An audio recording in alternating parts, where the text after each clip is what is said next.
6 मई 1857 को 3rd Bengal light infantry Meerut में इस इन्फेंट्री को वही कारतूस दिए गए जो कि बैरकपुर में इन्फेंट्री को दिए गए थे और जिसके लिए सैनिकों ने मना करा था। देखा गया था कि सैनिकों के बीच में ये बात काफी फैल गई थी कि कुछ ऐसे कार्ट्रिजेस आ रहे हैं जिनमें गाय और सूअर की चर्बी रहे। यहां पे भी वही होता है, वही एनफील्ड कार्ट्रिजेस इन सैनिकों को दी जाती है, जिसमें से एक ग्रुप सैनिकों का जो होता है उसने इन कार्ट्रिजेस को यूज करने से मना कर दिया। इन लोगों को बहुत ही गंदे तरीके से अरेस्ट किया गया, उनकी सारी सर्विसेज उनसे छीन ली गई। दे वर स्ट्रिप्ड एंड 8 से 10 साल तक की सजा के लिए उनको जेल में डाल दिया गया। होता यह है, ये पूरा माजरा उनके कुछ साथी देख रहे थे। जब वे साथी अपने अपने घरों को लौटे तब भारतीय होने के नाते उन्हें एक आत्मग्लानि और एक पीड़ा लोगों के तानों द्वारा सहनी पड़ी। लोगों ने ये कहना शुरू करा कि तुम्हारे दोस्तों के साथ जो हुआ है वो कल को तुम्हारे साथ भी हो सकता है और तुम लोग अंग्रेजों की सेवा में लगे हो। ये जो चीज है ये बहुत गलत है। तो this was what actually instigated a feeling of revolt in them. They wanted to have a revenge. और इन लोगों ने अगले ही दिन इस चीज का बदला लिया। 10 मई 1857 पूरी रेजिमेंट के सोल्जर्स ने रिवोल्ट कर दिया। उन्होंने उस जेल को एंटर करा जिस जेल में उनके साथी बंद थे। उस जेल को बर्बाद करके अपने साथियों को रिहा करा और उसके बाद एक किलिंग स्प्री पे निकल गए। कहते हैं मेरठ में उस वक्त जितने भी ब्रिटिशर्स रहते थे उनको रैंसैक किया गया, उनके घरों को लूटा गया,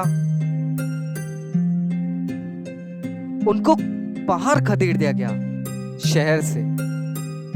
ये चेहरा ब्रिटिशर्स ने कभी नहीं देखा था और एक्सपेक्ट भी नहीं करा था दोस्तों। और उसके बाद इन्होंने एक लंबी दौड़ लगाई टुवर्ड्स दिल्ली, क्योंकि एक सेंट्रलाइज्ड अप्रोच शुरू करना था अगर तो होना यह था कि लोगों को जरूरत पड़ती एक ऐसे पर्सन की जो लोगों का एक लीडर बन के आता।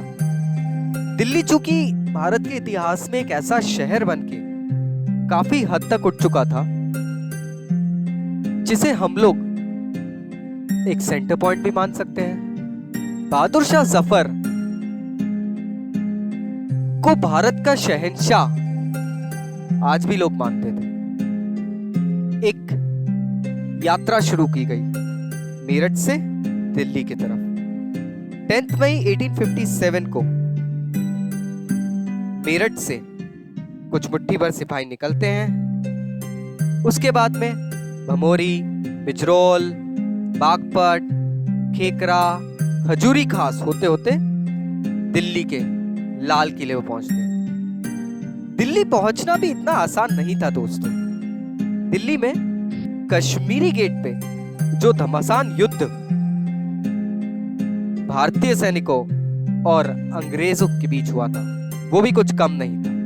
कश्मीरी गेट कहते हैं उसे आज खूनी दरवाजा भी नाम इसलिए दिया गया है क्योंकि वहां पे जो युद्ध हुआ था उसमें ब्रिटिशर्स ने पूरे तरीके से भारतीयों की कौमी एकता और जोश देख लिया था।